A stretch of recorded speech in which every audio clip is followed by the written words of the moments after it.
Bapak-bapak dan ibu-ibu sekalian, Pancasila di Indonesia ini sebagai alat pemersatu bangsa dijabarkan lagi ke Bhinneka Tunggal Ika, berjenis-jenis tetapi satu, berjenis-jenis agamanya, sukunya, kepercayaannya, tetapi kita ini satu bangsa besar, yaitu bangsa Indonesia. Kemudian diturunkan lagi ke bawah, yaitu kerukunan umat beragama, trilogi kerukunan umat beragama. Sesama agama harus rukun bersatu, jangan sikut-sikutan, jangan saling menjatuhkan, ya. Sesama agama rukun. Kemudian ekstern umat beragama, kerukunan agama tertentu dengan agama lain harus rukun, berbeda-beda agama harus rukun. Ini kerukunan ekstern. Kemudian yang ketiga adalah kerukunan terhadap pemerintah. Kita harus rukun dengan pemerintah. Kita menjalankan yaitu apa yang dikatakan oleh pemerintah. Jangan berseberangan dari pemerintah. Karena pemerintah ini adalah pemberian Allah. Tidak ada satupun pemerintah yang tidak dari Allah. Kemudian apa yang kita lakukan kalau baik, juga kita tidak boleh takut kepada pemerintah kalau baik, ya. Kalau jelek jangan dilakukan. Nah, kalau baik tidak apa-apa. Ini Pak Janji sering, tidak apa-apa kalau baik. Contohnya, baktian bersama-sama, ya. Kita percaya pada Tuhan. Disitulah Tuhan akan melindungi kita. Bapak-bapak dan ibu-ibu yang dikasihi Tuhan,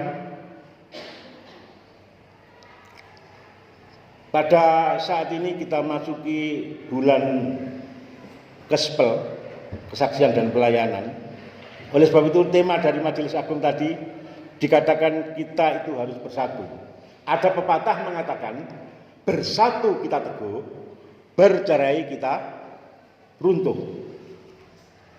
Karena apa? Karena efek daripada bercerai itu berakibat hancurnya persatuan itu sendiri. Tidak bisa rukun. Oleh sebab itu, kita satu GKJW di sini rukun, bersatu. Apa yang dikomandoi oleh Majelis Agung dihimbau untuk hidup rukun, di mana kerukunan adalah membawa manfaat, membawa kedamaian, namun kehancuran membawa malapetaka. Bapak-bapak ibu yang dikasihi Tuhan,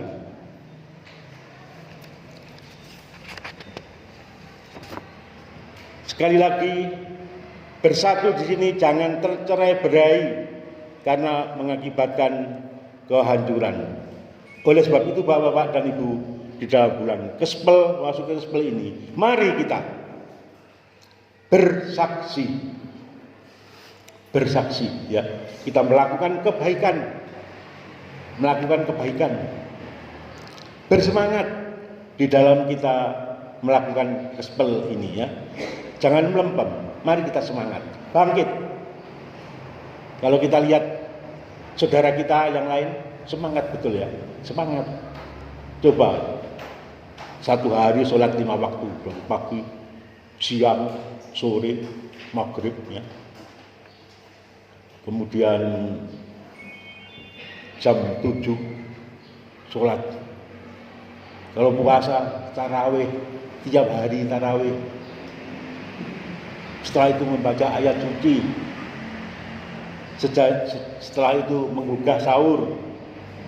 Dan setelah itu sholat subuh. Setelah sholat subuh, kuliah subuh. Terus semangat.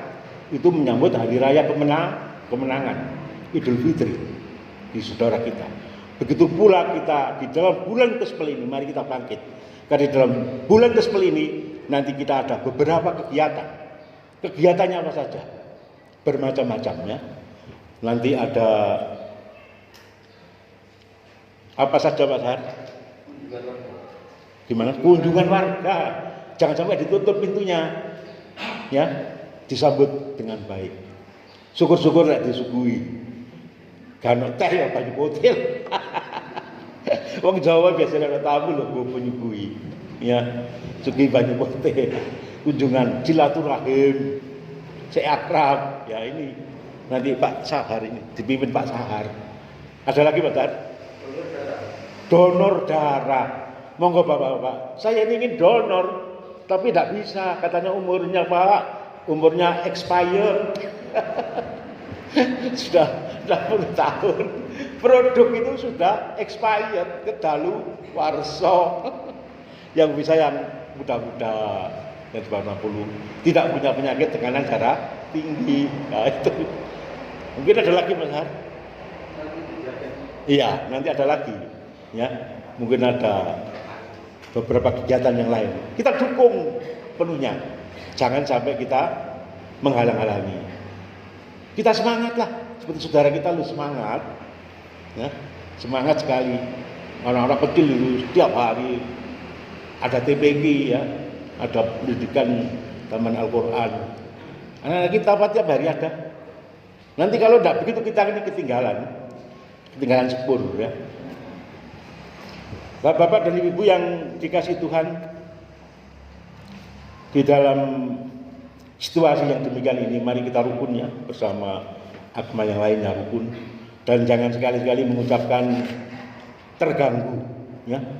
Kita ini tidak terganggu, kita rukun. Lihat Ibu Meliana itu cuma ke rumah sebelahnya toko ya. Tolong Pak sampaikan tuanya dikecilkan sedikit.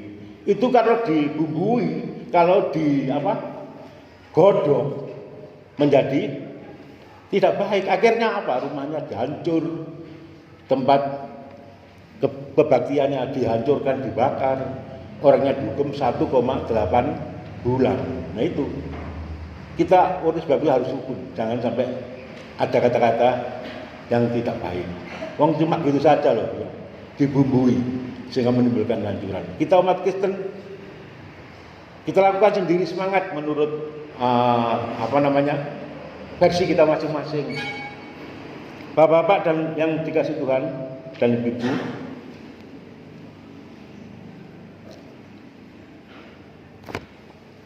saksi Kristus merupakan panggilan dan tugas pelayanan.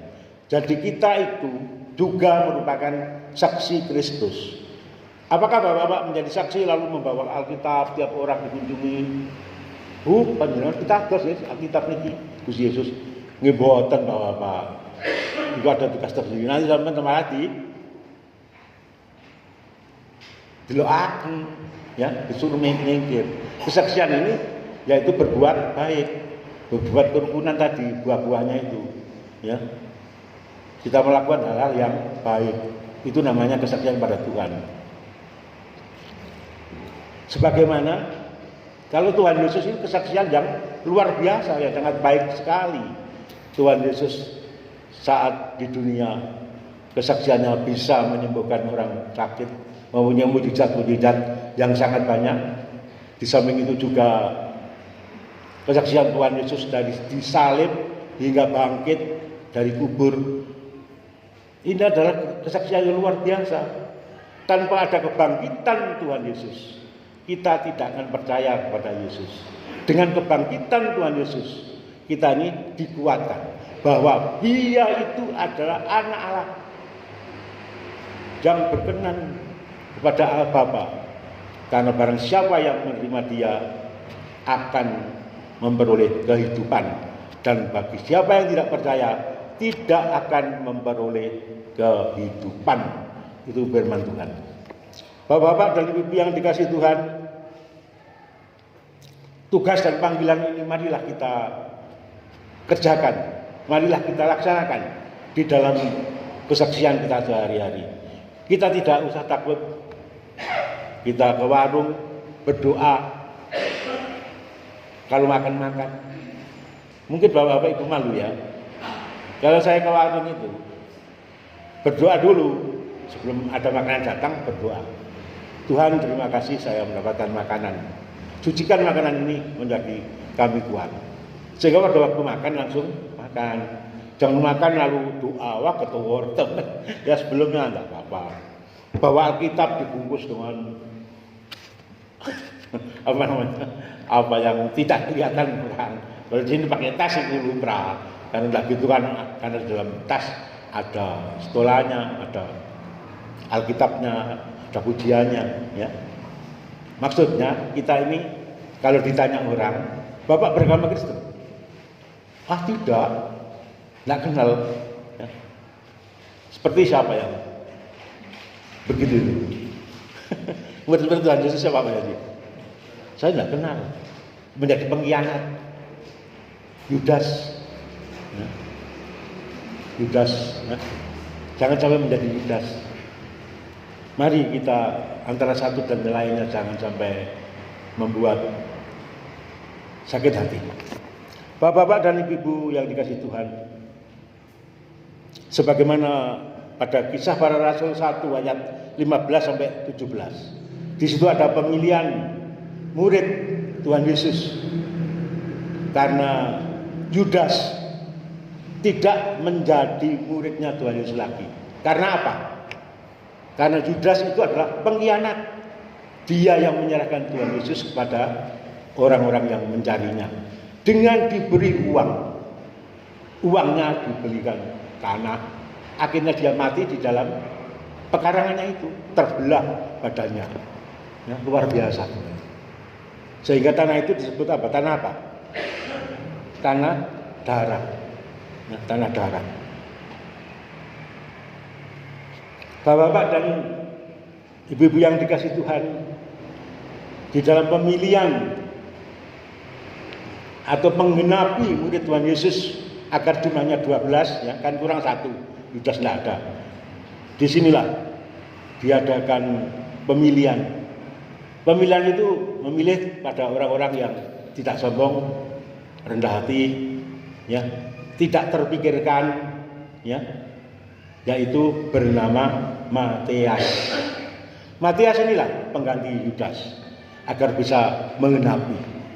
Oleh sebab itu Bapak-bapak dan Ibu-ibu, setiap kita di sini kita juga siap melayani. Sebentar lagi ada pemilihan majelis, ya. Harus siap. Jangan sampai aku ki sik enom. Aku ki wis tuwek seloyo. Ya. Mari kita siap. Siapapun. Saya pribadi siap apabila dipilih. Kalau tidak dipilih tidak apa-apa, ya. Tugasnya adalah tugas panggilan Tuhan untuk melayani. Jadi untuk mengabdikan diri saya sebelum dipanggil oleh Tuhan. Apa yang saya buat, ya, saya akan siap untuk maju lagi apabila dipilih. Kalau tidak, ya tidak apa-apa. Dan saya tidak akan dendam. Juga generasi-generasi muda ini siap. Karena generasi yang tua, ya, ini sudah mungkin ada yang kurang kuat atau bagaimana, ya, harus siap. Pak Janji juga harus siap. Itu terserah warga. Jadi jangan sampai mengundurkan diri Pak Janji. Karena di dalam majelis tanpa yang tua, ibu pun akan tidak berjalan dengan stabil. Tidak ada remnya, tidak ada yang mengingatkan, tidak ada yang bisa menyelesaikan masalah atau hubungan dengan luar. Bapak-bapak dan ibu-ibu yang dikasihi Tuhan, sebagaimana 1 Yohanes 5 ayat 9 sampai 13, Rasul Yohanes menerima kesaksian manusia. Jadi kita ini sebagai wakil Allah, kita bersaksi di sini. Kalau dulu kesaksian yang paling kuat oleh Tuhan Yesus sendiri, kemudian murid-muridnya, juga kita semua ini, kita menjadi saksi Tuhan. Menjadi saksi Tuhan inilah yang saya katakan tadi. Di mana Tuhan Yesus, ya, mau menjelang kematiannya, dia selalu berdoa untuk keselamatan murid-muridnya. Karena murid-muridnya ini masih di dunia. Sedangkan Tuhan Yesus nanti akan naik ke surga. Sehingga murid-murid itu sudah tahu kalau Tuhan Yesus itu akan mati, akan disalib. Kemarin Pak Pendeta mengatakan, dengan kebangkitan Tuhan Yesus, apakah sedih atau apakah bersyukur? Kalau Pak Saryono menjawab sedih, betul. Memang muridnya ya sedih, kenyataannya. Sedihnya apa? Kalau ditinggalkan gimana Tuhan saya ini? Saya belum siap, saya belum mampu Tuhan. Nah, ini sedih Pak Saryono ya. Karena ditinggalkan mati oleh Yesus, bangkit. Kan tidak ada temannya, mati lalu bangkit. Sedih murid-muridnya. Kalau pada dia bersyukur, karena dengan kebangkitan Tuhan Yesus, disitulah puncak kemenangan daripada kita percaya pada Tuhan Yesus. Tanpa kebangkitan kita tidak akan percaya. Dan ini tidak tidak buat-buat, memang sungguh. Coba setelah disalib, ya, selama 40 hari, setelah bangkit ya, dari bangkit, selama 40 hari menampakkan ini beribu-ribu orang ini, banyak sekali. Tanpa itu tidak akan percaya. Ini bersyukur. Bapak-bapak yang dikasih Tuhan, kita sangat beruntung sekali kita mempunyai Allah yang benar di dalam wujud Yesus Kristus, sehingga kita memperoleh hidup yang kekal bagi mereka yang percaya. Tetapi bagi mereka yang tidak percaya, dia tidak akan menerima hidup kekal. Bapak-bapak yang dikasih Tuhan, sekali lagi di sini ditekankan agar tetap bersatu. Bersatu di sini adalah bersatu di dalam kesatuan hati.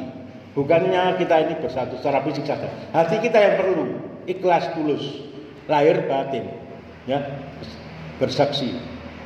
Kita harus tulus kesatuan di dalam hati. Bersama Tuhan tidak akan binasa. Bersama Tuhan kita dilepaskan dari penderitaan, kesulitan, dan tantangan. Jika bersama Tuhan ini betul-betul kita percaya dan mengimani. Kalau kita sudah percaya lalu menerima penderitaan dari Tuhan, itu memang sudah untuk penggenapan kitab suci. Sudah percaya dengan Tuhan. 4 orang gereja di Poso disembelih, yaitu pas H-1 Idul Fitri, tanpa sebab. Dan memang itu penggenapan Alkitab. Yohanes 16:1-3 ya. Nanti dibaca sendiri. Yohanes 16:1-3. Memang orang yang percaya itu menerima penderitaan. Karena murid-murid Tuhan Yesus itu ada yang dibakar, ada yang ditusuk, ada yang dipenggal. Semua tidak ada yang baik itu Yesus. Tapi belakangnya itu dia menerima, yaitu kerajaan surga kekal. Karena dunia ini masih belum bisa mengasihi, bahwa tindakannya itu dianggap benar. Dianggap benar. Bapak-bapak dan ibu yang dikasih Tuhan, sebagai penutup, sekali lagi kita menjaga lagi persatuan dan kesatuan, kita wujudkan di dalam kehidupan kita, lebih-lebih di dalam memasuki bulan Gospel ini. Kesatuan umat adalah wujud memuliakan Tuhan. Ingat bahwa Tuhan Yesus berdoa itu bukan untuk murid-muridnya saja, tapi Tuhan Yesus berdoa untuk kita semua, agar kita senantiasa bisa mewujudkan di dalam kehidupan kita dengan baik, bisa rukun, bisa bersatu. Di situ Tuhan memberkati. Amin. Mari kita pujikan pujian bersama malaikat di surga.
kita perbarui imam rasuli kita.